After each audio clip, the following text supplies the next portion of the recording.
से रहमहुल्लाह और हज़रत मुहतरम से शेरगढ़ ज़मून वाले से रहमहुल्लाह दाई तस्किर व मौलाना बिदिगर से रहमहुल्लाह ढेर ज़्यादा कौला अवे भी चला ढेर ज़्यादा दे ज़माने आज़ीम चिकंदे बुज़ुर्गात दाई सर आक़ीदत हो बिनवा मोहब्बत हो अल्हम्दुलिल्लाह ज़मंगा काबिर दाई ज़िंदगी दाई मकाम वगैरह दहागे मकाम दाई पचात दुनिया के दहागे मिसाल निश्ता मौलाना अहमद अली लाहौरी रहमतुल्लाह अलैह कि ज़मून जमीयत उलमा इस्लाम पाकिस्तान और अमीर हो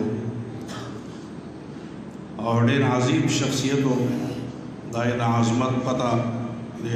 अकाबिर उलमा पता लगी कल वफ़ात शर कबर ने खुशबुई रवाना शवा अंग्रेज़ान खबर खबर लंदन तभी उड़े हुई चला खुदा दुनिया पर खुशबुए की दस खुशबुई फनिश्ता खुदा दबली दुनिया खुशबुई मालूमी चाहे तो जन्नत में लगी दिश अहमद अली लाहौरी रहमतुल्लाह अलैह ज़मंदा खाबरो शेख उल अरब वल अजम मौलाना सैयद हुसैन अहमद मदनी रहमहुल्लाह मुबारक फरमाई लाहौरी साहब रहमतुल्लाह अलैह फरमाया कि सवाल लस्कारा हरमैन तलाम हज था और हज के दुनिया टोल अफ्ताब अब्दाल बुजुर्गान रजम की और माल अल्लाह दा फिरासत राकट दी जज़ा अब्दाल और अफ्ताब बुजुर्गान पे जन्म औलिया अल्लाह का होटे मकाम वाला सर बेवे सवाल लस्काला की सुमर अजीम अकाबिर सर और मशाइख व बुजुर्गान सर मिला शेख औलिया अल्लाह सर न कसम दियो हज़रत मदनी मकाम तल रसी हज़रत मदनी रहमहुल्लाह ताला मकाम पर कड़ो ज़मंगा काबिर दी ज़मंगा बुजुर्गान दी मग आए खल को बसेर चिकम दे रवान हाजी इमदादुल्लाह मुहाजिर मक्की रहमहुल्लाह अंग्रेज़ खिलाफ कल जिहाद तो हुआ था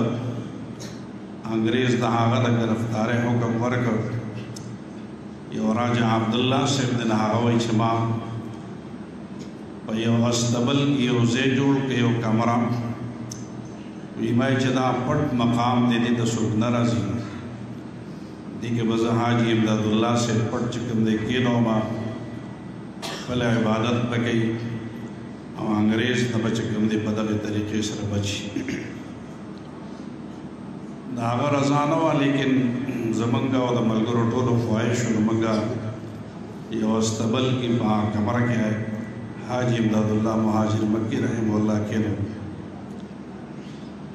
संग जागे तमंगा हराम वस्तु ब्याह वाला मुसलवा चवलो रोटम वाला डका कड़ा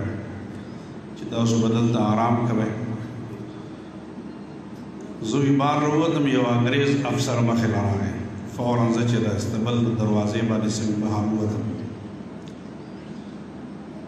जुई सफ़ कोई रदम ची अंदाज चंद सीडी शवेदा हुआ नीते जासूसी शवेदा और गंदे ज़मात ज़ैना दे गिरफ्तार की लुटोन दुनिया में वही चिता खुदा सर सलावा दिले बदनामी में की और माफ़ो ज़मात अज़लन अल्लाह खबर हो अंग्रेज़ अफसर हुई शेदल बदी अस्तबल की दयो अस सिफत रद चाकड़े दी हुई जबागा ओ गौरव चाह चंदे इमाद मुख्तलिफ रसूल खुदल हो यो दाने दाने दाने आ कमरे ले चलान आ कमरे ते दस दरवाजे ले अल्लाह तवरका आए फौरन खोला इमाद चला हो अस्तबल कमरा लदे वाला वरक और दरवाजे खोला पड़ा दवे वक्त की ज़बान अज़लन अल्लाह खबर हो ना अंग्रेज़ अफसर उदे हाजी इमदादुल्लाह मुहाजिर मक्की रहमहुल्लाह बसरागल रे संग अंग्रेज़ अफसर वर्णन होता ज़मर बस वर्णन होता कमरा की जो गुरु नज़र गोरम नो हाजी इमदादुल्लाह मुहाजिर मक्की रहमहुल्लाह मौजूद निश्ता कमरा बिल्कुल खाली था زه پوه شم چې دا خو څه کمال خو دی خو چې کله بیا انګریز افسر د هغې ځای نه بیا واپس لاړ چې ما کوم مقصدونه هغه حاصل نه شو اجازه ده چې کوم دی هغه واغوستم چې مې رخصت کړو نو فوراً زه په منډه منډه راغلم چې کمره کې امداد الله مکی صاحب رحمت الله علیه کوم ځای کې غیب شي چې ومکه د نام وسلم باندې ناست و دعا یې غوښتله الله پاک د هغې د نظر نه هغه پوشیده که پټې کړ دا اکابر بزرگان دین علماء کرام علماء دیوبند بار بار چې موږ آواز کو د دیوبند علماء ذکر کو نعتخوانان نعتخوانه کې شاعران شاعره کې علماء کرام واقعي دا داسې خلکو چې دې پسې تلل دا د انسان لپاره د عاقبت خوشحالي ده او دغه ده دغه علماو د هر دور کې د هر باطل خلاف په میدان کې ولاړو مولانا بنجګر صاحب رحمه الله زندگی ټوله د باطل خلاف تیر شوې ده هر بیان هر تقریر هر جلسه د باطل رد د باطل خلقو د چې کوم دی خودل دا باطل دی دا حق دی احقاق الحق ابطال الباطل او ډېر بهادرۍ سره ډېر شجاعت سره ډېر مړانې سره هغې مقابله کړې ده د ختم نبوت خبر راغلی ده د علماء کرام په هغې کې مخکې وو دلته مې د دغه باندې وکتل سیرت خاتم الانبیا ما خو وایي دا سوازن مولانا بنجګر صاحب رحمه الله بیان کې بهرحال سیرت خاتم الانبیا دې باندې به علماء کرام خبره کې الحمدلله زموږ اکابرو دغه مسله حل کړې وه سن 74 کې 73 کې 74 کې چې کوم تحریک چلېده د ختم نبوت مولانا مفتی محمود رحمت الله علیه په هغې کې چې کوم دی هغه فتح حاصله کړه په قادیاني باندې او هغې وخت کې د قادیانانو مشر چې کوم دی راپاڅېده اسمبلۍ ته چې کوم دی وغوښتلی شو یو هفته دلایل چې کوم دی هغه ویل کېده مولانا مفتی محمود رحمت الله علیه د هغې دلایلو جوابات کول او الحمدلله الله پاک مولانا محمود رحمت الله علیه ته په هغې کې کامیابي چې کوم دی حاصله کړه مفتی محمود رحمت الله علیه فرمایي چې ما وی چې دا سړی غلام احمد قادیانی دا چې د باندې څوک ایمان را نه وړي نه ټول ته کافر وایي نو اسمبلۍ کې اټارني جنرل د هغې نه تپوس وکړو په هغې وخت کې چې د هغې کوم مشر وایي تاسو ټول مسلمانان ته کافر وایي چې څوک غلام احمد قادیانی باندې عقیده نه لري بس هغه کافر دی وایي نه موږ خو هغې ته کافر نه وایو چې زموږ باندې عقیده نه لري غلام احمد قادیانی باندې دی ورته بیا د کتابونو حوالې ورکړې فلاني فلاني کتاب کې خو داسې لیکلي دي ته کافر وایي هغه او شدید کافر ورته وایي خطرناک کافر ورته چې کوم دی هغه وایي یوازې کافر ورته هم نه وایي نو بیا هغې وایي چې موږ خو صرف هغه مولیانو ته کافر وایو چې کوم غلام احمد قادیانی ته کافر وایي نو صرف هغه مولیانو ته کافر وایو نور عام مسلمانان چې قادیانی باندې عقیده نه لري هغه ته کافر نه وایو نو مولانا مفتی محمود رحمت الله علیه ورته فرمایل وایي چې قائد اعظم محمد علي جناح دا خو غلام احمد قادیانی باندې د کفر فتح نه ولګوي نه ولګولې دوی بیا سر ظفر الله وزیر خارجه د پاکستان اولنۍ چې حاضر پټ قادیانی و بیا د قائد اعظم د محمد علي جناح په جنازه کې شرکت ولې نه کوم وایي د جنازه ځکه نه کوم چې دی کافر دی ځکه د غلام احمد قادیانی باندې عقیده نه لرله او د هغه باندې ایمان نه و بیا ورته وی چې د غلام احمد قادیانی مشر زوی چې هغه مسلمان او په خپل پلار باندې عقیده د نبوت نه لرله نو اخو د خپل پلان ته کافر فتوا نه ولګولې کافر فتوا خو به نه ولګولې وینا نو بیا د خپل پلان د خپل زوی جنازه ولې نه کوله غلام احمد قادیانی د خپل مشر زوی جنازه ونه کوي د مسلمان دی او د په ما ایمان نه دروړي لہذا د کافر دی او زره د جنازه نه کوم بیا ورته وایي چې دا خو ذلی نبی دی او امتی نبی دی یو امتی نبی څنګه چې په امت کې داسې یو سړی یو مقام ته چې کوم دی ورسېږي چې دومره ریاضتونه مشقتونه وکړي چې هغه د پیغمبر مقام ته ورسېږي هغه ته امتی نبی ویل کېدی شي نو دا په څه باندې راځي دا په جدوجہد محنت ریاضتونه مشقتونه عبادتونه په دې باندې یو مقام ته رسېږي مفتی محمود رحمت الله علیه ته تپوس کو چې ستانه مخکې د غلام احمد قادیانی نه مخکې دې درجې ته څوک نو رسېدلی په امت کې چې دومره محنت یې کړې وي چې هغه امتي نبي درجې ته رسېدلی وي وي نه نور څوک نو رسېدلی وي ابوبکر صدیق صاحب هم نو رسېدلی چې هغه د فرشتو نه هم بهتر انسان او د پیغمبرانو نه بعد د هغه مرتبه ده هغه هم دې مرتبې ته نو رسېدلی وي نه هغه هم نو رسېدلی حضرت عمر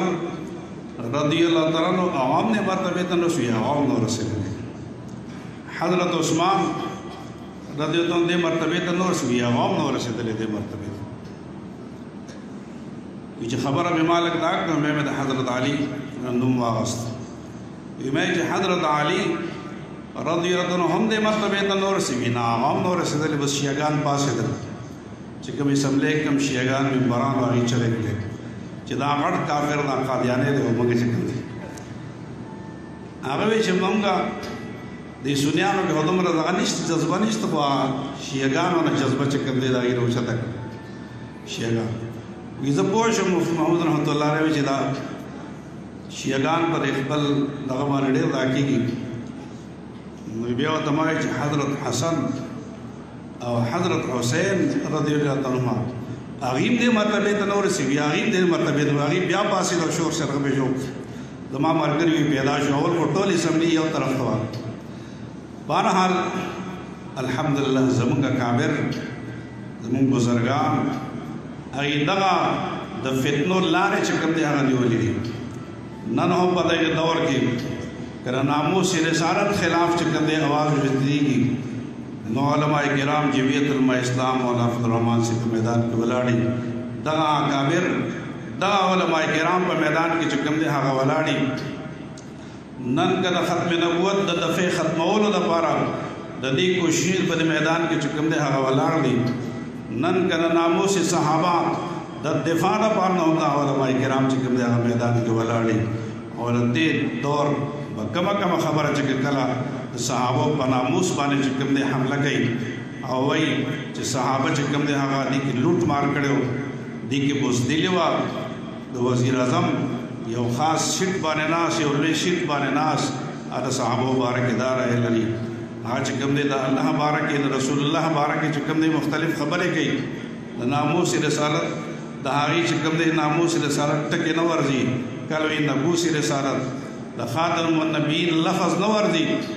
قصدن آمدن نه وای عقیده قرآن عقیده لیکن الحمدللہ مگر دا ثابت کړه دنیا ته زموږ علماء دا ثابت کړه چې یعنی په دې وطن کې به انشاءالله تعالی څوک هم د ناموس رسالت خلاف چې کوم روزي موږ به د هغه چې کوم لاس پې پرې کوو ژبه پې پرې کوو د حضور علیه السلام خلاف به څوک نه شي کولی د ختم نبوت خلاف به څوک چې کوم نشي کولی انشاءالله د ناموس صحابه د تحفظ دپاره هم هرې قربانۍ ته موږ چې کوم دی هغه تیار یو انشاءالله تعالی زموږ دا اکابرو ښودلی سبق موږ ته دا چې کوم دی هغه ښودلی دی نن د بې رهروۍ دپاره د نوجوان نسل د هغې د خرابولو دپاره د هغې د بد تهذیبه کولو دپاره ډېر لوی چې کوم دی هغه مشن چې کوم دی هغه شروع دی نن یو سړی د رسول الله سلام په سنت باندې شرمېږي او د یهودیانو په طریقه باندې فخر کوي د انګریزانو په طریقه باندې فخر کوي د یهودو په طریقه باندې فخر کوي، عیسایانو په طریقو باندې فخر کوي، د حضور علیه السلام په طریقو به چې کوم دی شرمېږي، دا په تهذیب شرمېږي، دا په کلچر چې کوم دی شرمېږي. حالانکه ټوله دنیا کې عزت الله زمونږ جامع ته ورکړی دی، زمونږ تهذیب ته ورکړی دی، زمونږ کلچر ته ورکړی دی. د مخکې دور کې یوسف رضا ګیلاني سره وفد کې لاړم، هغه وخت وزیر اعظم هغه موږ سره چې کوم امیناګان ملګري موږ ترکي ته روان وو، نو هغې خپلې جامې بدلې کړې، پینټ شرټ یې واغوستل، کوټ پتلون یې واغوستل. ما ورته دا ولې دا موږ د خپل ملک د عزت دپاره دا کار کوو. نو ما ورته دا عزت خو به د خپله جامه کې دی، پردی جامه کې نه دی. بهرحال موږ انقرې ایرپورټ باندې کوز شو، طیب اردګان زموږ استقبال ته ولاړو. د ټول ترک میډیا کیمرې مې ما پسې را روانې شو، زما خو داسې پټکې وو، اوږه مې ساده وه، ساده جامې وې. نو بیا ملګري راته وایي چې نه ستا خبره خو صحیح شوه، دا عزت خو به د خپله جامه کې راځي. نو عزت دې ته وایي چې چا پسې کیمرې روانې کړي.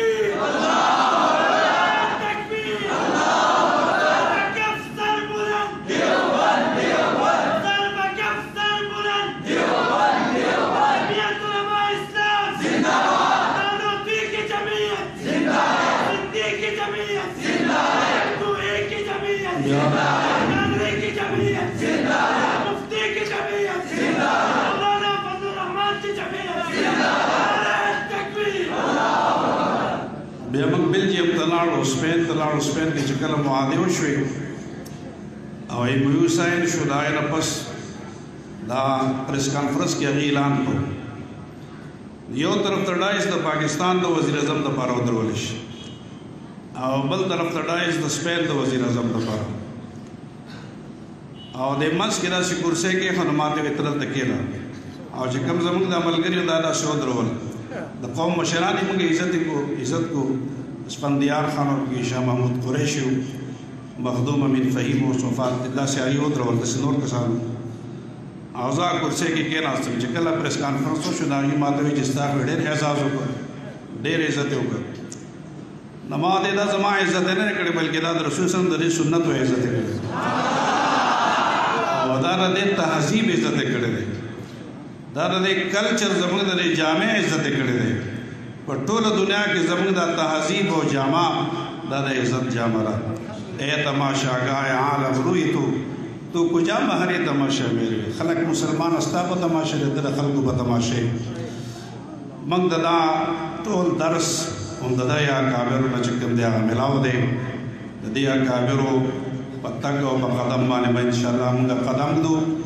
او تر اخر سلګۍ پورې به انشاءالله د علماو سره یو انشاءالله، بلکې د مرګ نه پس او میدان محشر کې د دې د معیت او د دې د ملګرتیا دا به انشاءالله زموږ په کار راځي. ځکه رسول الله صلی الله علیه وسلم فرمایي المرء مع من احب.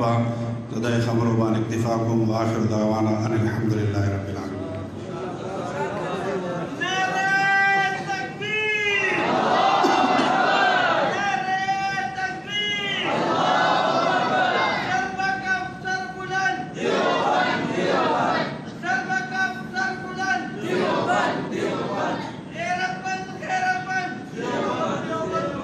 جزاکم اللہ. اللہ پاک دے دا حضرت شیخ سے پا عمر کی برکت واشی. دا جمعیت علماء اسلام صوبہ خیبر پختونخوا امیر محترم حضرت مولانا عطا الرحمن سے دامت برکاتہم اغی تشریف روڑے دے اور سرا دا خانیوالنا حضرت خواجہ عبدالماجد صدیقی سے دامت برکاتہم العالیہ اغیم تشریف روڑے دے. منز اذان بکیگی، اذان پسې به متصل انشاءاللہ مازیګر منز کیگی، بیا به د دویم نشست آغاز کو.